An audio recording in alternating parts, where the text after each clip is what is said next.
Урматтуу транспорт министрлигинин өкүлү, негизи жол фонду түзүлүп атканда элди депутаттарды элди кандай ынандыргансыздар да.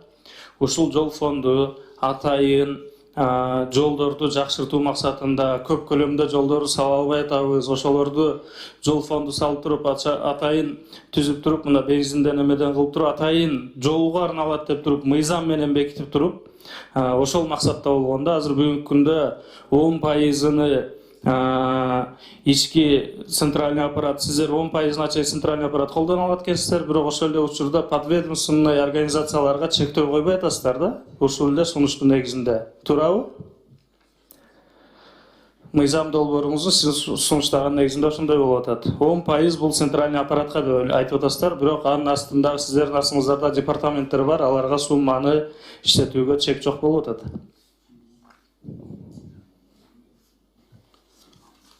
Бул жерде бир эле аппарат эмеспи, айтып атабыз го. Баардыгына ДЭУларыбызды, баарын модернизациялап. Жок, аларга эмне себептен аларга 10%дык чектөөнү центральный аппаратка коюп атасыздар дагы, ал эми департаменттерге өзүңүздөрдүн министрликтин астындагы мекемелерге чектөө койбой атасыздар. 100%ды деле ошого иштетип коюу мүмкүн болуп атат да, сиздер сунуштаган боюнча, туурабы? Азыркы өздөрү билесиздер, мына айылдарда да көп айыл жерлерде да ДЭУларыбыз абдан мындай каржылоо жагы начар болуп калган. Азыр ошо айтымча ушу техникаларды, ушу кадрларды күчөтүп берсек, ушул айылдардын жолдорун толугу менен ошол ДЭУ жасаса деген ойдо да. Себеп дегенде ушул өзүнүн адистерибиз, алар жакшы билет, аймактарда жакшы билет. Ошол жерде ошол жумуштарды өзү аткарганга ушундай мүмкүнчүлүк болот. Ал толугу менен биз аппаратка эле жумшабайбыз, ошол ар жерлерине каралат да. Ооба, 10%-ын аппаратка жумшайбыз деп атасыздар. Калганын чектөөсү жок, министрликтин астындагы мекемелерге деп ушундай сунуш киргизилип атат да. Андан сырткары мына элге атайын жолдордун көлөмүн көбөйтөлү деп туруп, мына быйыл 1,5 миң километрге чейин асфальт басылып атат. Ошонун негизинде мына жол фонду да ошол жерге аябай чоң салым кошуп, эл дагы ошол жолубуз жакшырат экен деген максатта ушуну колдоп, депутаттар да колдоп берген эле да. Бүгүн болсо 400 миллион сом сиз азыр ушудан айлыкка кетирели деп атабыз. Ушуну жана биздин коллегалар айткандай, республикалык бюджеттен, салыктын эсебинен же таможнядан түшөбү, башка жактан айлык маселеңиздерди чечип алып эле ушул жол фондун жолдорду асфальттоого, жолду жакшыртууга эле жумшай бербейсиздерби? Бул оптимизациялоо максатында болуп жатат. Өздөрү билесиздер, мисалы азыр бир атайын техника сатып алуу үчүн бул абдан мындай оор процесс. Биз азыр мына өзүнүн эгерде ушундай мүмкүнчүлүк силер берсеңиздер, ушул оперативдүү болот. Себептен мына азыркы Талас облусуна көп жерлерибизде ушу ДЭУларда мисалы үчүн элементарный эле суу чачуучу автоунааларды суранып жатышат, бирок буну алыш үчүн биз атайын киргизип, бул абдан убакыт көп талап кылат. Азыр мына мисалы 4 суу чачуучу машина срочно керек экен. Бул маселени да мына караш кыйын болуп атат. Биз ушуга мүмкүнчүлүк берсеңиздер, биз ушу планга коюп, эртелетип ушундай иш-чараларды өз убагында бүтүргөнгө мүмкүнчүлүк болуп калат да бизде. Жана депутаттар сунуш бергенде баягы айылдын ички жолдорун, жергиликтүү жолдорду ар дайым эле көбүнчө сунуш бергенде сиздерде бир стандарттуу жооп бар. Бул министрликтин балансында турбайт деп туруп. Ал эми бүгүнкү күндө азыр айтып атасыз, 30%ды биз ошону жасадык депчи. Анан билбейм, туура эмес болуп калбайбы дейм да, миллиарддаган акчаларды ушу жолду жакшыртууга алып барбастан айлыкты көтөрүп алганга жумшаган бул натыйжасыз. Жана мен сиздерге сунуш берет элем. Ошо республикалык бюджеттен бюджетти бекитип аткандай эле ушул бардык эле мамлекет кызматкерлеринин айлыктары көтөрүлүп атат. Ошолор менен эле чогуу көтөрүп алсаңыздар деп мен сиздерге сунуш берет элем да.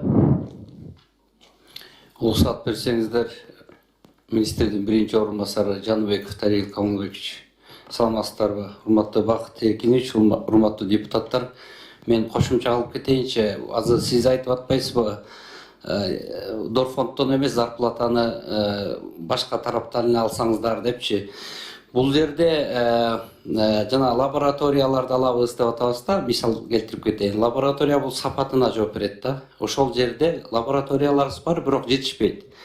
Эң негизгиси бизде объем мурункуга караганда 10 эсе көбөйдү да, ошол себептен техникалык деп атабыз да. Жумуш көбөйдү, акчаны ошончо көп берип атат. Объем көбөйдү. 200 километрден 1,5 миңга чыгып атабыз. Биз 1,5 миң километрди чек кылбастан мындан да ары 2 миң 3 миң километрге чейин кетер деген келечекте ушундай оюбуз бар. Эң негизгиси азыр мына техниканы ала турган болсок, бул акча кайра бул азайбайт да Дорфондго. Наоборот, экономия болот ошол жерден. Мисалы үчүн ошол эле азыркы айтып өткөн водовозду же самосвалды биз частныйдан нанимать этип атабыз да, техника жоктон. А частныйдыкы андан кымбат болот. Эгерде өзүбүздө болсо, ал өзүбүздүн баланста да калат. Болгону гана водительдердин заработный платасы болуп калат. Ал машина өзүбүздө болот да. Кайсы убакта жумшасак дагы күнбү түнбү биз любой убакталарда жумшай беребиз. Анан мисалы үчүн битумный ямаларды бизде азыр республика боюнча 5 битумный яма бар да. Кыямат Кыркол, Желарык, Маймак, Шамалдысай, Оштуба. Биздики бир 15 миң тоннага чейинки азыр бир где-то 14 миң тоннанын тегерегинде битум сактоочу кампаларыбыз бар да. Биздин потребность 50 миң 60 миң тоннага чыгып атат, Кудайга шүгүр, жылыгачы.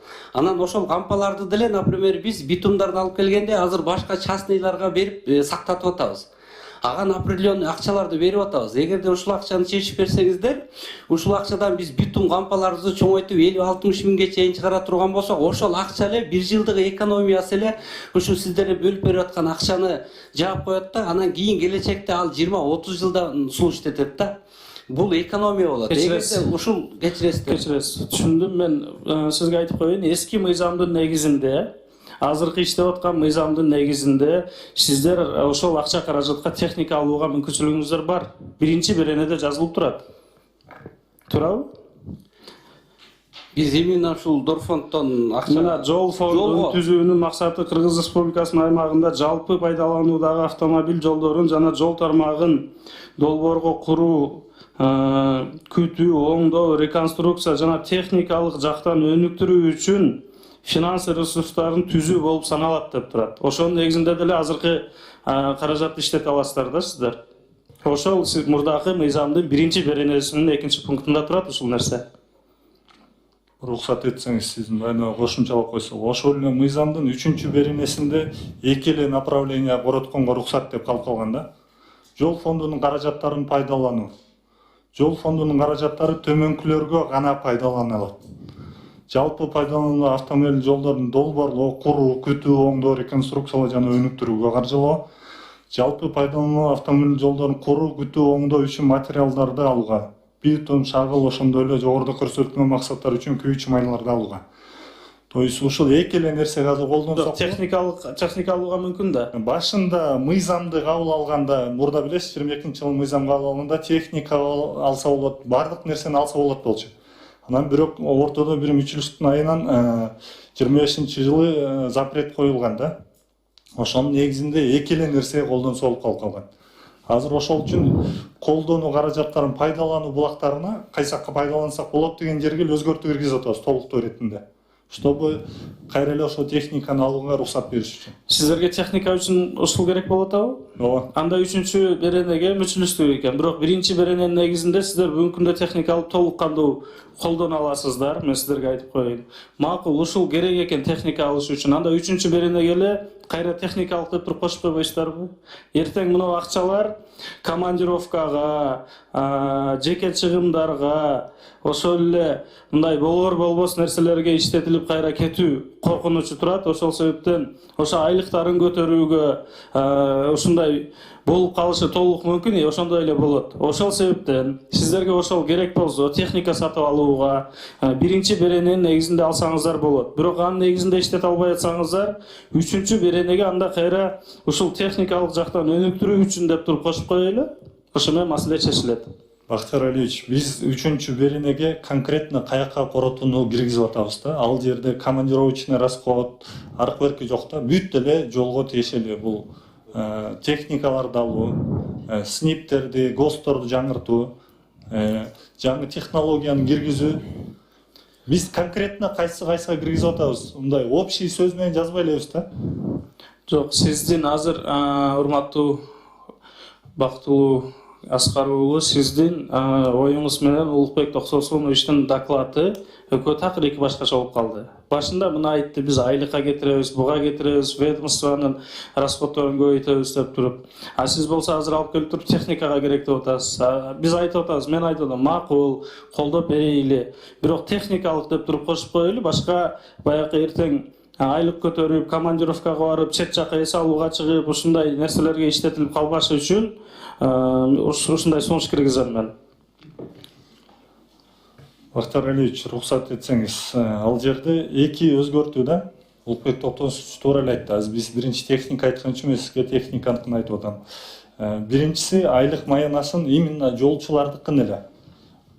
Бөлөк биздин Минтранстын тармагындагы подветтердики эмес, именно жол тармагындагы иштеген кадрлардын эле айлыгын көтөрүү маселеси. Эми экинчи өзгөртүүсү ал деген именно модернизация маселеси болуп атат да. Толук кандуу жол тармагына тиешелүү модернизация иштери эле. Урматтуу министрликтин өкүлдөрү, жана айттыңыздар айылдардын областтык борборлордун ички жолдору деп. Мынакей мисалы Баткен областында Ош Баткен Раззаков чоң стратегиялык жол бар. Ошол жерден Баткенге келгенде жолду Баткен шаарын аралап өтөт, Баткен шаарынын инфраструктурасы, ичиндеги мүмкүнчүлүктөр ошол чоң каттамдагы унаалардын жүрүшүнө мындай талаптарга жакшы жооп бербейт. Анткени жолдор кичинекей, жолдо пробкалар пайда болуп калып атат. 18 километр жол экен ошол жер. Ошону министрликтин балансы менен алып жасап бере аласыздарбы? Анткени Баткен шаардык мэриянын бюджети болгон 163 миллион сом экен. Бул болгону бир чакырымга жетет экен. Эгерде өзүнүн акчасына жасай турган болсо, анда 18 жыл ошол жолду жасаганга туура келет экен да. Жасап бере алабыз. Объездойдо каралып атат ал. Объездойду Баткен шаарында мен барып өзүм көрүп келдим, айланма жолдорду. 18 километр жол, анткени областтын борбору болуп атат, ошол Лейлек районуна, Баткен район жарымына ошол жер аркылуу каттоого мүмкүнчүлүк ачылат эле. Буну качан жасайсыздар? Долбоор жасалып атабы? Бул боюнча иш алып барып атабыз. Бир эле Баткен шаар эмес, бардык шаарлар боюнча объезддери. Жок, Баткен шаары боюнча так айтсаңыз. Иштелип чыгып атат азыр. Иштеп атабыз. Проектин жасап атышат. Проект жасалып атат. Демек ушул айланма жолду мен барып өзүм ордунан көрүп, жол кандай өтөт көрүп келдим. Аябай шаар үчүн маанилүү болот эле. Ошону эске алсаңыздар. Макул. Эске алабыз. Рахмат. Кийинки сөз Жанбаев Уланбек Коргонбаевичке берилет.